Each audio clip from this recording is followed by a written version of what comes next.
अच्छा, last video में हमने यूएस की टैक्सेशन को ही हम डिस्कस कर रहे थे, हम उसी को कंटिन्यू करेंगे और कुछ फर्दर चीज़ें उसमें जो एस्पेक्ट्स हैं उनको हम इस वीडियो में डिस्कस करते हैं। नेक्स्ट, आपको as a non resident tax filing की ज़रूरत तो है। आप ये नहीं कह सकते कि as a non resident you don't need to file tax, you have to file your taxes. अच्छा, नेक्स्ट क्वेश्चन जो इसमें आता है, जो मोस्टली लोग पूछते हैं कि आपको टैक्स फाइलिंग खुद करनी चाहिए या किसी से हेल्प लेनी चाहिए इसमें। तो what I suggest in this regard is कि if you are a professional accountant and you understand the US tax system, क्योंकि यूएस में टैक्सेशन का जो सिस्टम है वो among one of the complex systems consider किया जाता है पूरी दुनिया में। जैसे कुछ कंट्रीज़ में टैक्स सिस्टम्स कहीं पे बहुत सिंपल होते हैं, कहीं पे बहुत ज़्यादा कम्प्लेक्स सिस्टम्स होते हैं। यूएस का taxation system complex tax systems में से एक समझा जाता है। अगर तो आपको क्लियर अंडरस्टैंडिंग है उसकी, definitely then you can go with your filing yourself. लेकिन अगर आपको उसकी अंडरस्टैंडिंग नहीं है, then you should always hire a professional accountant or tax consultant to file your taxes. Again, IRS जो रेवेन्यू डिपार्टमेंट है यूएसए का, उसकी लिस्ट में अगर आप देखते हैं तो आपको अपने कंट्री के लिए लोग मिल जाते हैं, या यूएस में भी आपको ऐसे लोग मिलेंगे जो आपको टैक्स फाइलिंग में सपोर्ट कर सकते हैं। सो हमेशा आप प्रोफेशनल अकाउंटेंट या टैक्स कंसल्टेंट के थ्रू ही फाइलिंग करें। अगेन, उसमें हर सर्विस प्रोवाइडर ज़रूरी नहीं है कि वो इन चीज़ों को समझता हो। इसके लिए ज़रूरी है कि जो प्रोफेशनली अकाउंटेंट जो इस फील्ड का एक्सपर्ट हो और जो टैक्स फाइलिंग यूएस की करने के लिए एलिजिबल भी हो, ऑथोराइज्ड भी हो आईआरएस के थ्रू, और डेफिनेटली उसके पास एक पूरा इंफ्रास्ट्रक्चर हो कि वो आपकी प्रॉपर टैक्स फाइलिंग कर सकता हो, then you should hire him. Otherwise ये भी मोस्टली केसेस में हमने देखा है, मेरे पास बहुत से ऐसे सिनेरियोज आते हैं जिन लोगों ने ऑलरेडी अपनी टैक्स फाइलिंग किसी सर्विस प्रोवाइडर के थ्रू की है, लेकिन वो service provider proper tax consultant नहीं थे, तो उनकी टैक्स रिटर्न्स में बहुत सी मिस्टेक्स हैं, उसके थ्रू पेनल्टीज रेज हो जाती हैं, नोटिस आए हुए हैं, फिर उनको हैंडल करना सम टाइम और मुश्किल हो जाता है और उस पर और बहुत सारी कॉस्ट इनकर होती है। इसलिए फर्स्ट हैंड हमेशा कोशिश ये करें कि अगर आपका बिजनेस एक्टिवली आप रन कर रहे हैं यूएस में, उसकी कंप्लायंसेस पूरी करें और उसकी जो इनकम टैक्स रिटर्न्स हैं वो हमेशा प्रोफेशनल के थ्रू जो ऑथोराइज्ड हो आईआरएस से और जो एलिजिबल हो फाइलिंग के लिए और सारी आपकी फाइलिंग के इन आउट्स को समझता है यूएस में, उसके थ्रू आप फाइलिंग करवाएं। जस्ट फॉर एग्जांपल कि अगर आप सर्च करते हैं आईआरएस की बिजनेस डायरेक्टरी में for some specific country, that can be Pakistan और इंडिया, तो आपको लिस्टेड लोगों के नाम मिल जाएंगे कि कौन लोग एलिजिबल हैं या ऑथोराइज्ड हैं या प्रोफेशनल टैक्स आइडेंटिफिकेशन नंबर रखते हैं यूएस के, जो वहाँ पे टैक्स फाइलिंग आपकी कर सकते हैं। तो always go with those names.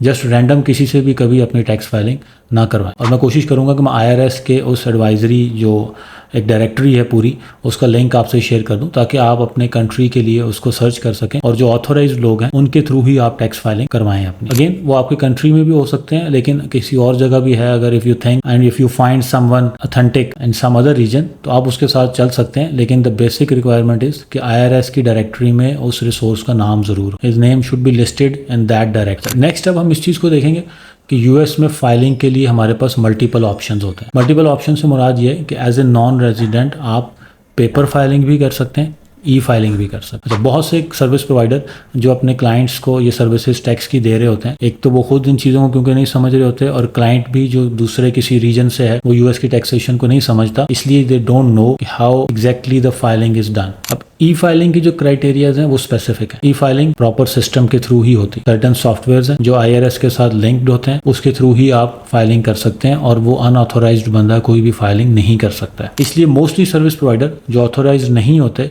वो आपको यूजुअली पेपर फाइलिंग की तरफ ले जाते हैं। अच्छा, पेपर फाइलिंग भी एज इट इज उतनी ही लीगल है जितनी ई फाइलिंग है, there is no issue in that. लेकिन मैं पर्सनली ई फाइलिंग को इसलिए प्रेफर करता हूँ कि while you E file your taxation in USA, एक तो आपके प्री रिक्विजिट्स पहले से पूरे होते हैं उसके लिए। वो उसी सूरत में, for example single member LLC के लिए आप टैक्स फाइलिंग कर रहे हैं और डिसरिगार्डेड एंटिटी है, तो डेफिनेटली उसके साथ उसके ओनर की रिटर्न में ही सारा डाटा कैप्चर होगा। अब उसके लिए जो फॉर्म्स वो चीज़ें चाहिए और उसका इंडिविजुअल ITIN होना चाहिए, उसी सूरत में आप ई फाइलिंग कर सकें, अदरवाइज वो आपको ई फाइलिंग अलाउ नहीं करेगा। और सेकेंडली, जैसे ही आप अपनी रिटर्न पे वर्किंग कर रहे होते हैं उसमें अगर कोई डिस्क्रिपेंसीज होती हैं या आपका I-10 मैच नहीं कर रहा, आपका first name last name match नहीं कर रहा, कोई और इन्फॉर्मेशन उसमें लैग कर रही है, ई फाइलिंग सिस्टम इस तरह से डिजाइन होता है कि वो उन एरर्स को आइडेंटिफाई करता है, तो वो आपकी उन मिस्टेक्स को, उन मिसिंग चीज़ों को हाईलाइट करता है और आपकी रिटर्न उस वक्त तक फाइल नहीं हो सकती जब तक आप उन सारी चीज़ों को सॉर्ट आउट नहीं करते। अब as opposed to this e filing,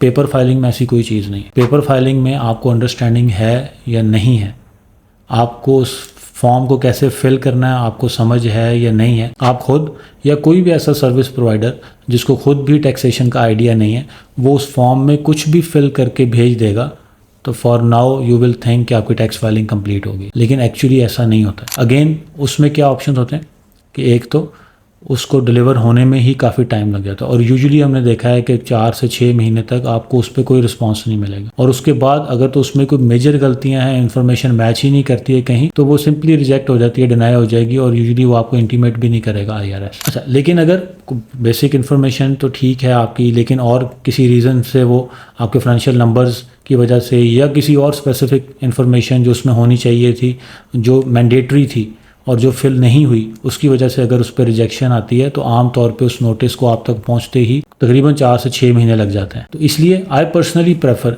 कि आप US में जब भी अपनी टैक्स फाइलिंग करें, आप फाइलिंग के ऑप्शन को ऑप्ट करें। ऑथोराइज्ड रिसोर्स के साथ जाएं जिनका नाम डायरेक्टरी में हो, प्लस फाइलिंग के थ्रू अपनी फाइलिंग करें। फाइलिंग में आपको फ़ौरन उसकी कंफर्मेशन रिसीव हो जाती है, रिजेक्शन भी हो सकती है, वो भी फ़ौरन रिसीव होती है, लेकिन अगेन आप उसमें जो रिजेक्शंस के एलिमेंट्स होते हैं उनको दोबारा से रेक्टिफाई करके दोबारा रिटर्न को पुश कर सकते हैं IRS के सिस्टम पर। फाइनली जब आपकी अप्रूवल हो जाती है और आपकी रिटर्न एक्सेप्ट हो जाती है, you get a acceptance conformation from IRS, और वही आपके पास एविडेंस होता है कि आपकी रिटर्न फाइल हो चुकी है, जो कि पेपर फाइलिंग की सूरत में नहीं होता। Again this is very important to understand कि जब भी आपको टैक्स फाइलिंग करनी है, you should have the evidence for filing. Paper filing की सूरत में सिवाय एक डिस्पैच या कोरियर स्लिप के आपके पास कोई एविडेंस नहीं है कि आपने रिटर्न फाइल की। लेकिन फाइलिंग की सूरत में आपको राइट अवे जैसे ही आपकी रिटर्न सबमिट होती है, you get with in few minutes और फ्यू आवर्स आपको उसकी कंफर्मेशन मिल जाती है कि your return has been accepted, और एक ख़ास एक्सेप्टेंस नंबर